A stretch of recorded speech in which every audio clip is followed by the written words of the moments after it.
Hi guys, what's up? My name is Sean Wayne and today, tara, pag-usapan nga natin itong part ng naging press con ni Senator Amy Marcos. Actually, medyo mahaba to. But, thank God, Sunshine Radio, SMNI, for taking this part kasi ito yung isa sa pinaka-interesting na portion nung kanyang press con. So, pakinggan natin ang mga sinabi ni Senator Amy Marcos. Hindi ako nagagalit sa kanya. Wala namang galit doon. Hindi naman personal. Wala namang ganun. Wala namang kinalaman sa pamilya, galit na personal. Ang problema, ang nasisira dyan, yung administrasyon, nadala yung pangalan namin. Marcos administration ang winawasak niya. Yan ang problema. Question number 1. Nag-a-agree ba kayo kay Senator Amy? I'll go first. Sagutin ko yan. Yes. Yes. Alam niyo kung bakit? Nung panahon ng kampanya, nung panahon ng eleksyon, ang alam ko lang, ang binoto ko sa national election, Presidente Marcos. Hindi ko naman binoto si Congressman Romualdez. Hindi naman ako taga Leyte. I don't know him. I don't know anything about him. Apart from the fact that he's a Romualdez, di ba? Ang tiwala ko to govern our government is isang Marcos at Duterte. Fixated yung utak ko doon eh. Dahil magkaiba naman yung function ng legislative at saka ng executive. Obviously. Diba? Ang nakakatakot kasi, ako, I hate to say this, I am actually an anti-political dynasty. Makikita nyo naman, Marcos Presidente, Marcos Senador, Marcos na Congressman, Marcos na Gobernador. Diba? Pero gaya nga ng sinasabi, no? Paano kung yan yung gusto ng mga Pilipino eh? What can we do? As long as they're doing great, they're doing well, they're doing better for their constituents. Sino tayo to stop that? Pero mali eh. Mali pa rin eh. It's just that, okay, may mga political dynasty. Gaya na nga ng mga Marcos at ng mga Duterte. Napapaganda nila yung mga lugar nila. Napapaayos nila. Mas probably meron pang iba dyan na hindi naman tayo aware. Hindi natin alam. Asawa congressman, asawa mayor, anak nasa, nasa council. Diba? If it's for the betterment of every constituent, I have nothing to oppose. Pero kung nagiging gahaman ng isang pamilya sa pwesto dahil sa politika, dahil sa power more than the money. Ngayon guys, hindi na importante yung money. That's the least of their concern, if you notice that. Mas madalas pa, they're after the power than the money. I'm going to give you a very good example. The Villars. Sila yung number 1 na mayaman. Diba? At dahil sa yaman nila, nobody thinks that they will ever be corrupt. Diba? Naman mo ng pera eh. So we have this interpretation na hindi na yan magnanakaw sa gobyerno. Dami ng pera ng mga yan. I'm not saying na corrupt sila or what. Hindi. Of course not. Sinasabi ko lang that even the rich people, they're not interested with the money, but they're interested with the power. The power that goes with the title of their chair. Diba? Oh. Kung babalik tayo rito sa sinasabi ni Senator Amy. Naniniwala ba kayo sa sinasabi niya? Na winawasak niya ang admin, no, ang Marcos administration, winawasak niya ang pangalang Marcos. Ako, oo. Kasi nagkakandaleche-leche tayo dahil dito sa nangyayaring to, di ba? Nagsimula lang to nung panahon ng confidential fund eh. palala na ng palala, ng palala. Ngayon, kung sino yung pasimuno dyan, hindi ko na alam. Pero lahat, tinuturo siya. Ano pang gagawin natin sa testimonya ni Mr. Oñate? Hindi naman ako nagsabi nun. Sila nagsabi nun. Yan ang problema. Kung sino nakakasira sa administrasyon na Marcos, syempre, kailangan iwasto ko. Sabi ni Pangulo, doon sa interview sa Vietnam, pinag-aaralan pa, hindi pa daw maliwanag na patay na yung PI. So tuloy-tuloy lang yung investigation kung bakit naman yung Kongreso ay nakikialam sa trabaho natin, hindi natin maintindihan. Sabi nila, walang pake ang Senado. Bakit nang hihimasok sa ating mga investigasyon na umpisahan na, maliwanag naman, maayos naman, ano ba ang problema? At Ang problema kasi, Sen Aimee, dahil dyan sa investigasyon na yan, baka magulat ka na marami palang involved. What if kung ang involved dyan, isa sa involved dyan, si PBBM? Anong gagawin mo?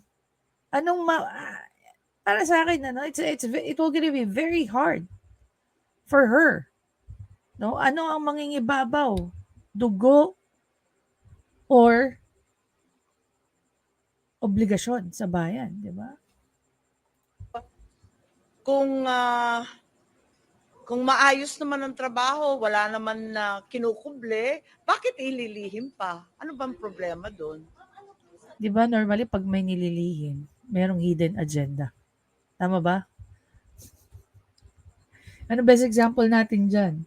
Yung mga yung mga jowa o yung mga asawa natin na tawag dito, may mga babae o may kalaguyo o may lalaki, di ba?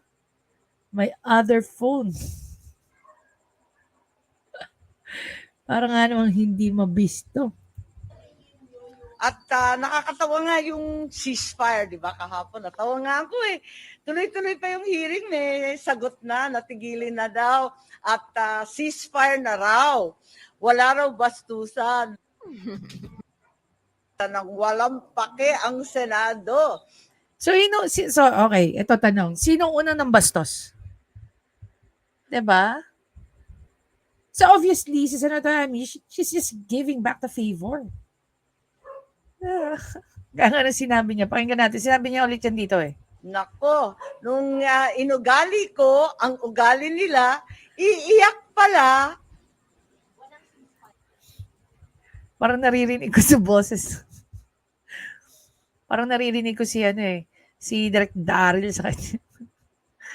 Siguro natutunan na, it's either natutunan ni Direk Daryl ang maging malakas na mang-asar o natutunan ni Sen Aimee kay Direk Daryl yung maging malakas na mang-asar.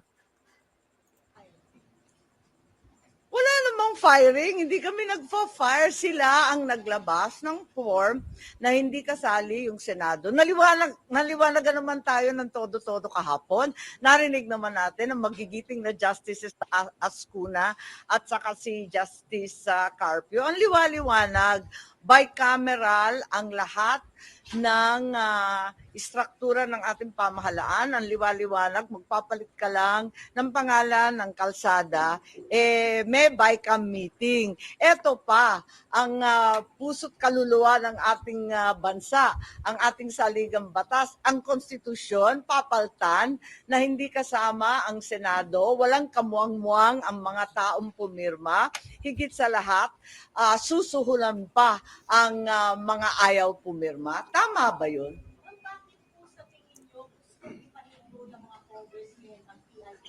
Hindi ko alam, tanong na lang ninyo sa kanila. Kasi para sa akin, lihitimo naman to, kinakailangan malaman, higit sa lahat, kailangan talagang tigilin. Isa pa, Eto guys, no, maisingit ko lang to, no. Based doon sa naging doon sa mga napanood yung mga nakasama ko at mga nakapanood, lumalabas na isang pribadong grupo ang nag-initiate ng tawag dito, nitong People's Initiative. No? Sabi nga ni Ma'am Joey Convener, okay? Mga pribadong tao to. They have nothing to do with the government. They don't have any connection to government agencies or administrative agencies like DOLE, TUPAD, DOH, and so on and so forth. Now, kung babalikan natin yung mga pinanood natin, if you can recall that, una,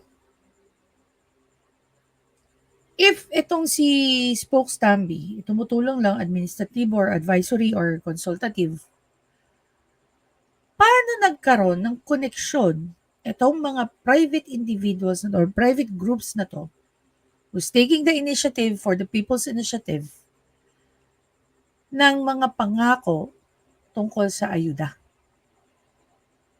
Only a government official will have that access. One best example is Raffy Tulfo's face dun sa Tupad payout. Diba? Kasi walang government agency ang papayag na gagamitin ng mga programa nila patungkol sa ayuda na ang mukha ng pribadong tao ang naandun. Even the public officers or public officials with the like of Raffy Tulfo is already questionable. Diba? In-explain na ni Attorney Libayan kung paano nga ba nagiging beneficiary ng isang tupad. Okay? Now, ibabalik ko yung tanong sa inyo. Kung pribadong grupo ang nag-umpisa nitong People's Initiative, paano sila nagkaroon ng access sa mga pangakong bibigyan sila ng mga ayuda through DSWD rather, TUPAD, at saka yung iba, may sinasabi pang DOH. Maliban dyan, meron pa daw pabigas, meron pa. Why do you need to do that in the first place? Diba? Bakit kailangan mong suhulan o sunsulan ang mga Pilipino sa C&D sector na mga botante? Kung walang koneksyon ng isang public official dyan, hindi rin sila magkakaroon ng access sa mga tupad at saka DSWD. If you recall, you can go over it, you can watch it again. Nakuha ko yun sa Pinas or panoorin niyo yung video ko. There was a part of the clip nung ano ni Sen Aimee. Wait, pakita ko na lang din dito. Okay guys, ito yung sinasabi ko. Pakinggan niyo to. Ako, pero hindi naman nila pinawalan kung ano yung ibig sabihin ng... Ano may pinirma? Hindi mo alam kung ano yung Hindi ko alam talaga. No. Sa ano yun? Sa charger change. Hindi ko alam. Ba't ano ba ang sabi sa'yo? Kaya sabi sa akin, pirma ka lang dito. May matatanggap ka ng ayuda na 2,000. So, pumirma ako, pumunta ako sa Kinunukrasan, tanggap ako, kaya nga ako... Ano meron sa Quirino Grandstand?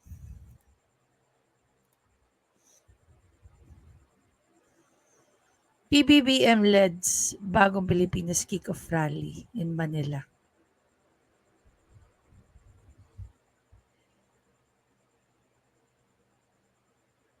Bagong Pilipinas Kick-Off Rally at Quirino Grandstand in Manila. See? That's the question. Kung mga private group kayo, bakit nyo ginagamit ang mga government ayuda? Pinapirma, pumunta ng grandstand, may natanggap na ayuda.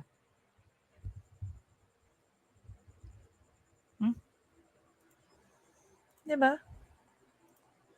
Yun yung tanong ko eh. Paano mo i-debunk yun? Na walang kinalaman ang kahit sinong public official.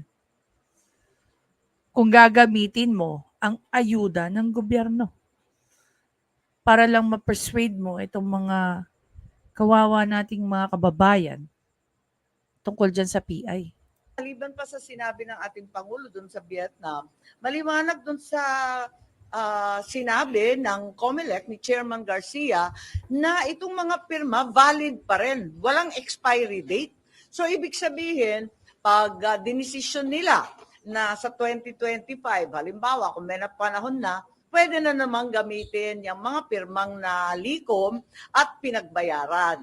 Tapos 2026, malayo pa yung 2028, gagamitin at re-recycle yung mga pirmang yan. Tama ba yun? Kailangan tapusin na itong PI na to kasi it's a political and it's a pecking initiative. Dapat tigilan na yan. Alamin natin kung talagang itapon na ang mga pirmang yan, mag-umpisa tayo ng tama. Tamang pamamaraan, diretso, i-konsulta sa taong bayan, alamin yung mga issue at ang proseso. Ang liwaliwanag naman doon sa author pa, ang ponente ng Lambino, si Justice Carpio, wala raw pag-amyenda ng Santiago case sa sinulat niyang Lambino. Ibig sabihin nun, yung Santiago na nagsasaad na hindi sapat ang batas para ipaliwanag yung PI process, talagang naghahari pa. Ibig sabihin, kailangan muna magpasa ng batas kung saan maliwanag ang proseso ng PI. Hindi itong bara-barang basta-basta na mga kung sino-sinong opisyal, pinipilit ng tao, sinusuhulan pa ng ayuda, hindi talaga valid yun. Ma'am, pahiram ng inyong expression. Marami kasi parang naluluka. Doon sa parang lalim ng galit nyo kay Speaker Romualdez. Hindi ako nagagalit sa kanya. Wala namang galit doon. Hindi naman personal. Wala namang ganon. Wala namang kinalaman sa pamilya, galit na personal. Ang problema, ang nasisira dyan, yung administrasyon, nadala yung pangalan namin. Exactly. Exactly. Now, ito naman yung isa kong naiisip dyan, guys, no? I can be wrong, but I can also be right. Sa tingin nyo, ito ay isang initiative ni Speaker Tamby? Like, kusang loob niya ba itong ginagawa? Na walang nagsasabi sa kanya, o gawin mo to, gawin mo yan. Tandaan nyo, sa lahat ng, or hindi naman lahat, karamihan ng state visit, no, ni PBBM. Kasama niya yan si Tamby. Ano ba naman alam natin sa pinag-uusapan nila? Ano ba naman alam natin sa pinagpaplanuhan nila? Ano ba naman alam natin sa nagiging suggestion ni Tamby kay PBBM? Diba? Just to be fair with Tamby. Ito ba ay kusa niyang ginagawa o meron nag-uutos sa kanyang gumawa niyan? Kasi we really need to identify sino ba talaga ang tunay na mastermind dito. What if hindi nga si Tamby? What if si Tamby? Diba? Kasi at some point, questionable rin para sa akin for him not to know that eh. Gaya ng sinasabi ni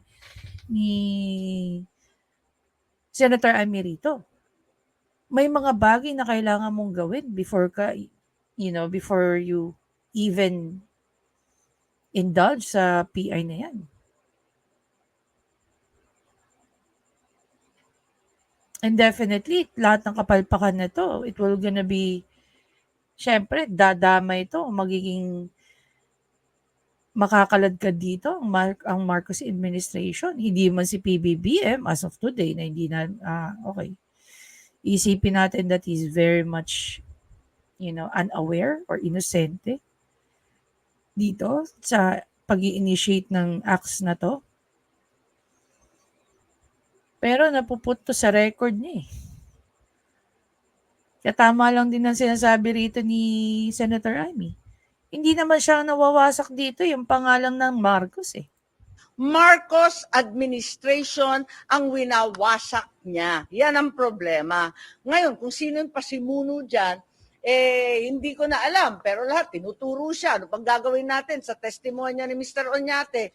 Hindi naman ako nagsabi nun. Sila nagsabi nun. Yan ang problema. Kung sino nakakasira sa administrasyon na Marcos, syempre, kailangan iwasto ko. Yun naman ang gusto ko lang mangyari. Some people will gonna be asked, or rather, some people will gonna say na she's gatekeeping.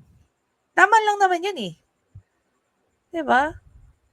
Now, the other question is, was it really for the people or was it for their family or sa pangalan ng mga Marcos? Basically, the way I see it, both. Diba? Ang pinakamabigat na tanong dyan, what if? No? What if? Isa yung kapatid niya, si PBBM, na nagsusulong na to. What if si PBBM ang nakaisip niyan? And even before, guys, no? Parang napag-usapan na to before na magkakaroon nga ng mga changes sa constitution. Very limited eh. Political yan. Alam ko yung narinig ko na yung about sa 10 years na yan na 2 terms, 5 years, 5 years. Kaya sabi ko, so paano mangyayari? Kailan magti-take effect yan? By next year? So maapektuhan ba yung 6 years term ni PBBM? Or i-continue niya yung 6 years term niya, then magkakaroon ng re-election for 5 years? Those were the question. Dahil ang vice president, pwede silang tumakbo for 2 terms. Pero ang presidente, 1 term lang. Diba? Balik tayo. So, ako naman makipag-away. Kilala naman ninyo ako, ang tagal-tagal ko na. Hindi naman ako pala away. Hindi rin ako bastos magsalita. Pero pag inunahan ninyo ako, di rin ako uurong. Ayun. Which is, yun yung tama, di ba? Na ibigay mo lang yung favor doon sa mga taong nangyuyurak, di ba? Ako kasi itong ginagaslight tayong lahat. There you go. Nagagaslight na ako sa ginagawa eh. Kunyari, kami ang nag-umpisa. Kunwari, alam ng tao at People's Initiative. It's very narcissist, no? Na you play the victim of your own acts. Yung kasalanan mo, ikaw yung gumawa ng masama, ikaw pa yung biktima. Diba? Sounds familiar ba, Attorney Libayan? Ikaw na yung ginawa ng masama, ikaw pa yung ano, ikaw na yung ginawa ng masama, ikaw pa yung naging masama. What the F? Bakit tayo linilin lang? Panloloko na to eh.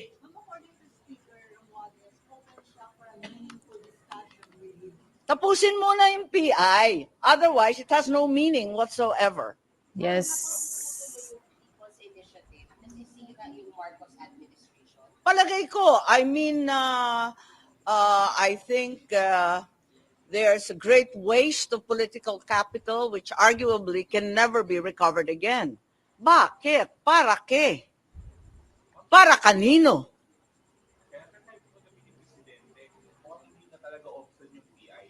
Pero sabi, pinag-aaralan pa, hindi pa maliwanag. Tapos sinabi ni Chairman George Garcia ng COMELEC, inamin niya yung mga pirma, hindi pa tapos dahil valid pa sila at pwede pang i-recycle, gamitin sa susunod na panahon. Walang expiry date eh. Habang nakatambak yan at habang nandyan sa COMELEC, gagamitin at gagamitin yan. Ang layo pa kaya ng 2028. Sabi nila, hindi daw pwede sa 2024. Malabo daw sa 2025. Abay, may 2026 pa, may 2027 pa. Malay natin kung sino yung mga ambisyoso dyan na gagamit ng ganyan. At saka if you allow this, no, to continue, definitely, magiging ano siya, isa sa mga avenues eh. No?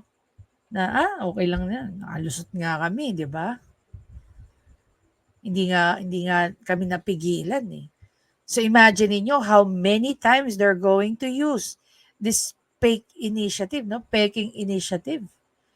Just to change certain provisions of the Constitution. Kaya talagang itong ginagawa ngayon ni Senator Amy, it's very important, not just crucial. Diba? Sabi niya about PI, we don't know yet, but I think as of now, the People's Initiative is very continuing, but it is not. I don't know if that's still one of the... O yun, isa pang problema yun. Una, I don't know. So hindi pa sigurado, walang kasiguraduhan kasi pag-aaralan pa ng kanyang mga legal consultants. Ikalawa, may binanggit siya na palagay ko totoo naman na PI is continuing. So walang katigil-tigil. Anong isi-ceasefire namin? kailangan talagang itigil muna yan. Di ba? Ganun naman ang totoong ceasefire. Ano yun, ma'am?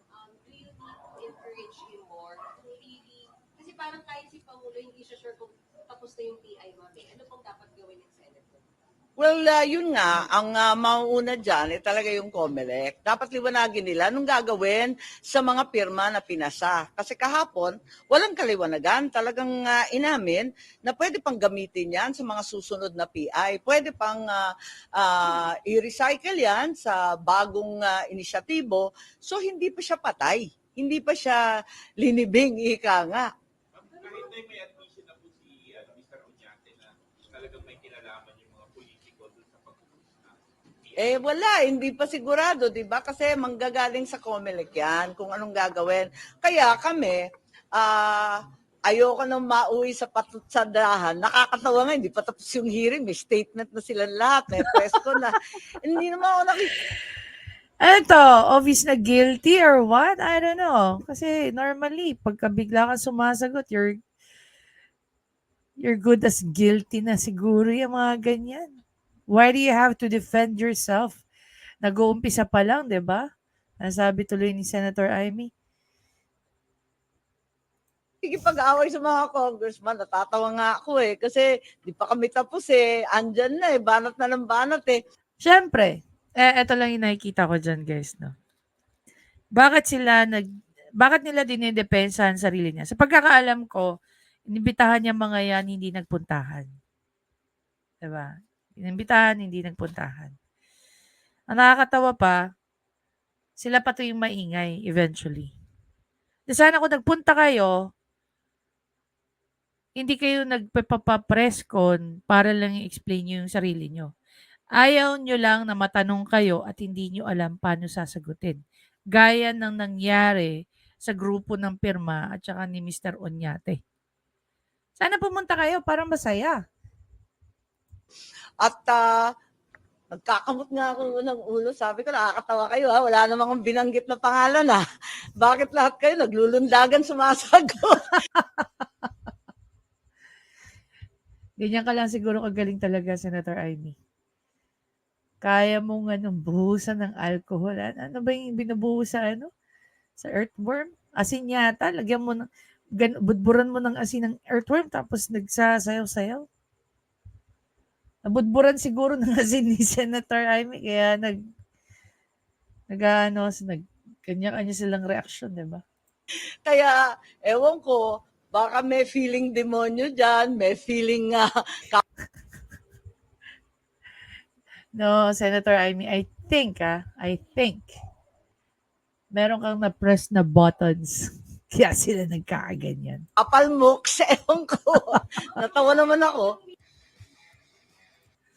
Anyway, guys, kayo, anong nyo dito? Do you agree? Diyan sa sinabi ni Senator Amy na wala siyang galit whatsoever kay Spokes Tamby. Pero naniniwala siya na sa mga ginagawa ni Spokes Tamby, winawasak ni Tamby ang Marcos administration. Alam nyo, itong administration ni PBBM, this is a make or break for every single Marcos. If he fails this administration, definitely, baka siya na yung huling magiging presidenteng Marcos. Diba? I'm not sure kung ano yung mga plans, political plans ni Senator Amy, if she's going to run for presidency as well, or mag-vice president siya, or she's going back to Ilocos as a governor. One way or another, magre-retire itong mga matatandang Marcos, mga anak ni Apo Lakay. At syempre, mamanahin ng mga tawag dito, ng mga batang Marcos ang political career ng kanilang mga magulang. As you know naman, itong si Senator Amy, may mga anak na nasa politics na rin. Same with PBBM, nandiyan si Sandro sa Congress. Kailangan talaga mag-gatekeep itong si Senator Amy. Hindi lang to protect her family name, but definitely yung mga nangyayari through PI. Gaya ng sinabi ko, one of the fears nga ni Senator Amy, is i-recycle yan over time. So kung hindi niya ito maipatigil, at ako personally, I would really want to see na may makasuhan sa panlilinlang sa taong bayan, sa paggamit, kung meron man, kung meron man nagamit na pondo ng gobyerno, sana makasuhan sila. Para hindi sila pamarisan. Kasi, if Senator Amy let this slide, makikita na nilang avenue ang PI or People's Initiative para baguhin ang mga provisions ng Constitution favorable dun sa mga tao na ayaw o sakib sa kapangyarihan. Di ba? Ano sa tingin nyo? Actually, I'm waiting for yung mga vloggers ni Tambi na ano yun siya na protektahan siya pagtanggol siya, wala Wala pa ako so far nakikita. Ay, nakikita, nagmumukha na nga mga attack dog ni Tambi, yung mga kwapa niya rin congressman Kung tutuusin, it's not, it's not Senator Amy versus House of Representative It's Senator Amy and the Senate and the senators, and the senators against the People's Initiative led by a couple of congressmen, hindi House of Representative. Kasi kung House of Representative as a whole, kung ano ang magiging liability ng mga ma-identify na congressman behind the PI, the Peking Initiative, pati sila madadamay. So if I were the other congressmen and women, tulungan nyo ang Senado. I-turn over nyo itong mga kongresista na to na alam mo yun, tumulong sa Peking Initiative na to. Baka by then, magkaroon pa kayo ng magandang track record at tumagal pa yung political career nyo. Dahil hahangaan kayo ng taong bayan. Hahangaan kayo ng mga constituent nyo. So it's up to you whether or not i-turn over nyo doon sa mga nakakaalam. Magsalita na kayo. Kasi definitely kayo lang din ang nakakaalam dyan sa loob ng HOR. Kung sino talaga yung mga tao behind the Peking Initiative. Diba? Anyway guys, again, maraming salamat sa panonood. Please don't forget to subscribe, like, at i-share nyo rin yung thoughts nyo. What do you think? Nag-agree ba kayo dito sa sinasabi ni Senator Amy? Nagdi-disagree kayo? If yes, bakit? Diba? See you in my next video. Bye guys!